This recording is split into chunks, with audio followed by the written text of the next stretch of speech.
প্রতি বছর ন্যায় আমাদের এই খাগড়াপুরে পশু উদযাপন উপলক্ষে আমাদের এখানে খেলার বিভিন্ন ধরনের খেলার আয়োজন করা হয়। তো এবছরই প্রথম হচ্ছে আমাদের নারীদের, বিবাহিত নারীদের মধ্যে প্রীতি ফুটবল ম্যাচের আয়োজন করা হয়েছে। এখানে আমরা বিবাহিত মহিলারা একত্রিত হয়ে 4-5টা টিম আমরা সংগঠন করি এবং এখান থেকে আমাদের স্বতঃস্ফূর্তভাবে সবাই খেলায় অংশগ্রহণ করি এবং এই খেলায় অংশগ্রহণ করে আমরা নারীরা বিশেষ করে সবাই সবসময় খেলাধুলা করি না, কিন্তু এখানে অংশগ্রহণ করার পর মনে হচ্ছে আসলে খেলাধুলা করা দরকার।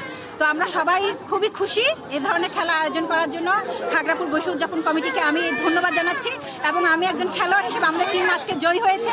আগামীকাল রয়েছে আমাদের ফাইনাল খেলা। এই খেলা দেখার জন্য সবাইকে আহ্বান জানাচ্ছি। ধন্যবাদ সবাই। খাগড়াপুর মাঠে আমাদের নারী, যে বিবাহিত নারী, তাদের একটি প্রীতি ফুটবল ম্যাচ অনুষ্ঠিত হলো।